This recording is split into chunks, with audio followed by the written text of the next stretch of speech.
Ladies and gentlemen, hello and welcome back to the PrimateCast. I'm your host, Andrew McIntosh, and the release date for today's podcast is Thursday, August the 31st, 2017.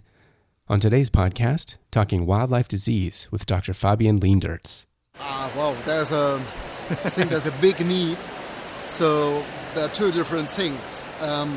One is to find out why great apes and other primates die in the wild. Mm-hmm. I do not believe that it's only those few diseases we know about. And I would really like to see that other teams analyze these cases as well. Mm-hmm. That's really important. You can't find an enemy if you don't know who it is. So Dr. Leendertz is head of a research team for the epidemiology of highly pathogenic microorganisms at the Robert Koch Institute in Berlin, Germany. His work probably falls at the borderlands of wildlife epidemiology, conservation medicine, and pathogen evolution. And I was lucky enough to sit down with him at last year's conference for the International Primatological Society, which was held in Chicago. So this was a really fun interview for me, given my own interests, but also because his work, and here specifically I'm thinking of the stuff on Ebola and Anthrax, is both fascinating and terrifying at the same time. So his research team has been involved, say, over the last couple of decades in trying to understand what drives population declines, specifically as they relate to infectious diseases in African great apes, but also other primates and other African wildlife, with a regional focus probably most on West Africa and Central Africa. And so, as I mentioned, his team has been investigating Ebola outbreaks, anthrax outbreaks, and recently they published a paper in Nature which looked at a persistent form of anthrax. It's Bacillus cereus. It's a bit different variant than the one that we're mostly familiar with that affects African savanna ungulates and from time to time filters into the human population. That would be Bacillus anthracis. But his team has been showing that another cryptic pathogenic strain or form, different species actually, of anthrax has been going on and infecting and possibly driving declines in all sorts of African wildlife in the rainforests. And so in the interview, we talk about his team moving into West Africa just following the onset of the 2014 outbreak of Ebola. We talk about what's been driving declines of the chimpanzee community in the Thai forest, which seems to be one of the unluckiest populations, succumbing to all sorts of things over the decades that researchers have been involved in study there. We talk about what still needs to be done in the area of infectious disease investigation in great apes and other primates in rainforest populations of all kinds of animals that are in decline. And finally, we end with a brief discussion of what some of the researchers can do who might not be specialists in infectious disease ecology, but might nonetheless have opportunities to collect data and report important findings regarding infectious disease in the populations.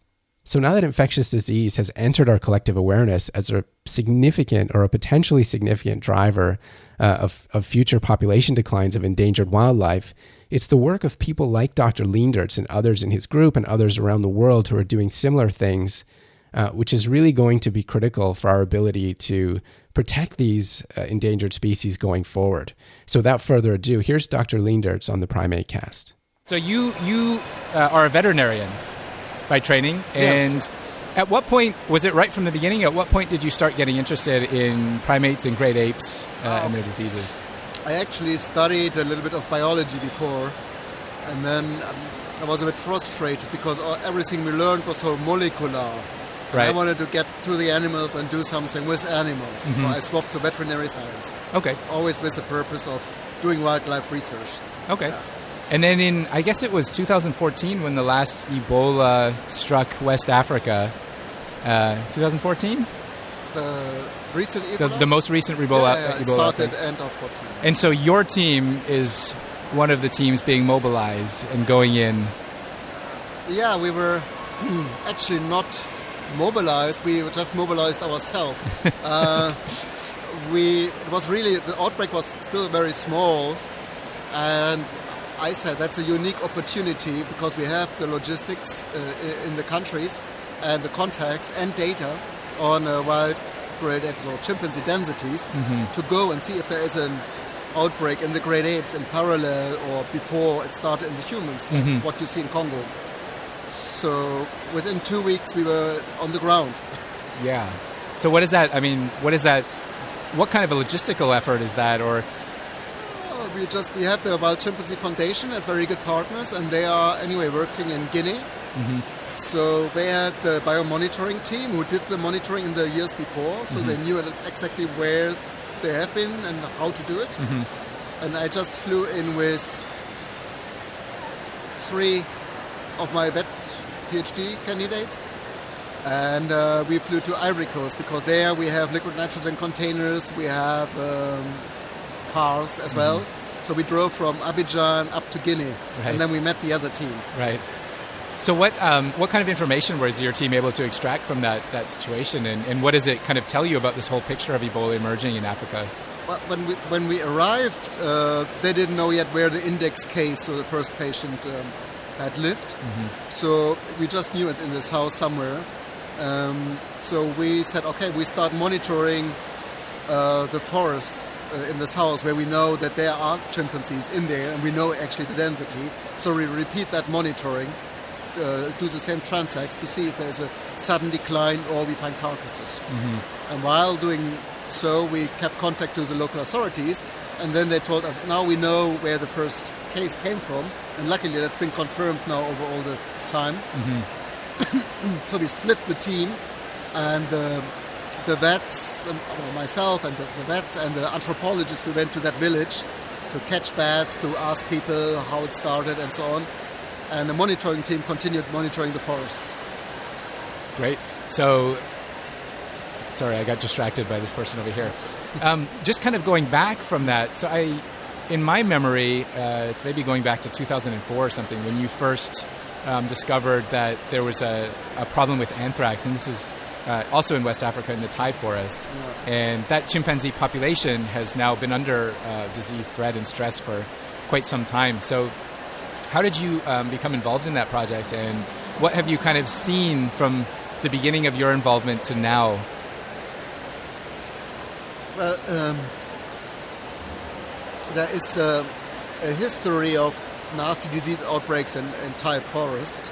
There was an Ebola virus outbreak in one of the communities in 1994, which hasn't spread to other communities and so on, but this is when the WHO started a Ebola program to try to look for the reservoir in Thai forest, and that was not successful, but ended in 1999, 2000. And so Christoph Besch, who I got to know because I was looking for a subject for my PhD, said, well, those chimpanzees are still dying. Could you find out what that is? Mm-hmm. And so I started then to look for a lab who would just welcome me and find a stipend and so on, and I was just tolerated, basically. So this is how that started.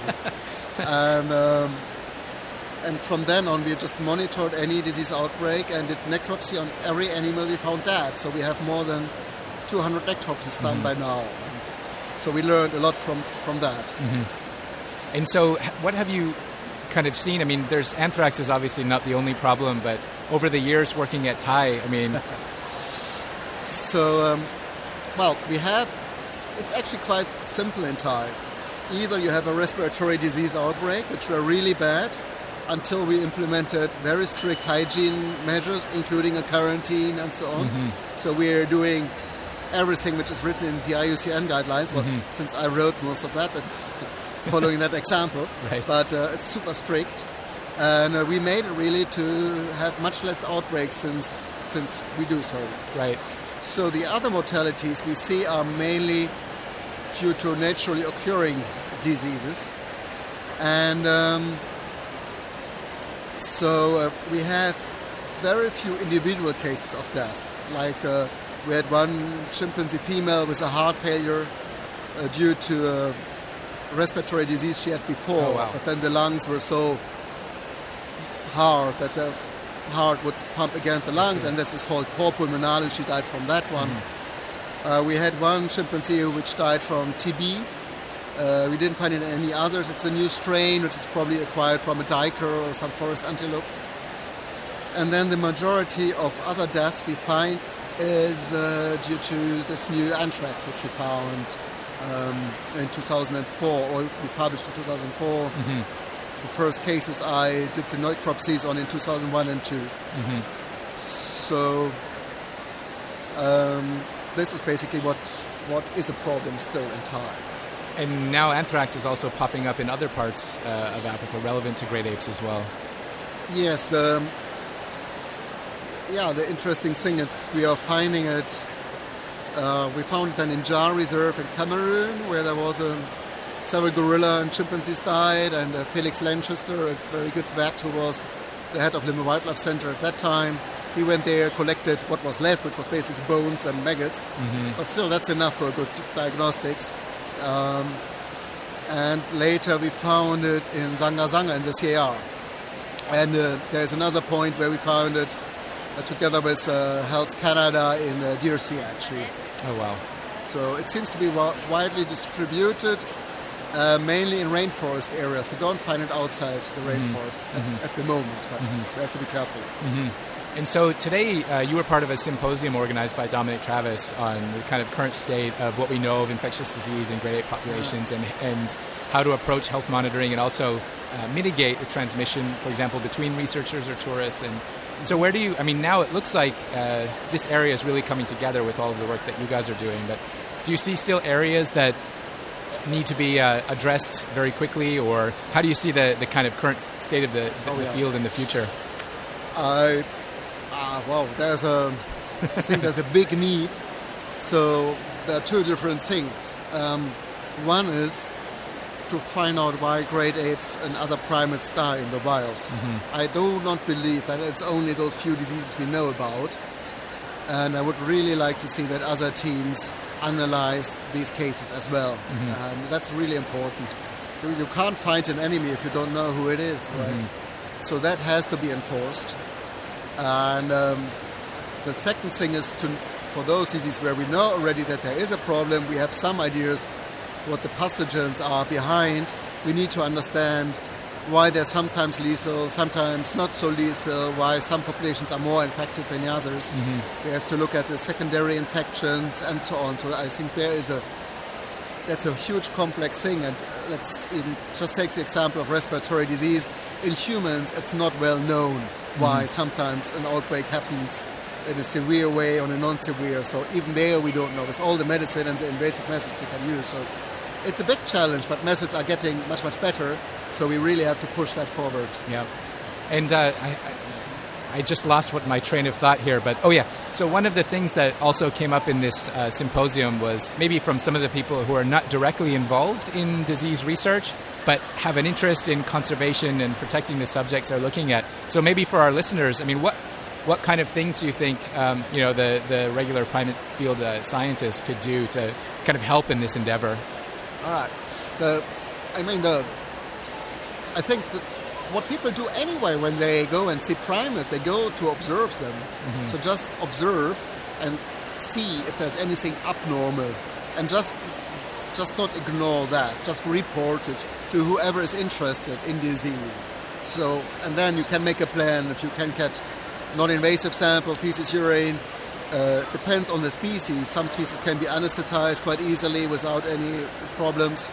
And then really investigate that. So I think the primate community should keep their eyes open and not say, that animal dropped out of my study because it's dead or it doesn't behave the right way anymore. So really talk about these things. Okay, cool. Well, I'm sorry to have interrupted the poster session and drinking session at IPS, but thanks for joining us on the PrimateCast. Thanks for your interest. You have been listening to the PrimateCast, a podcast series dedicated to the study and conservation of primates around the world. Brought to you by the Centre for International Collaboration and Advanced Studies in Primatology of the Primate Research Institute of Kyoto University. Visit us online at www.cisasp.pi.kyoto-u.ac.jp/news/podcasts and follow us on Facebook at www.facebook.com/theprimatecast and on Twitter @theprimatecast.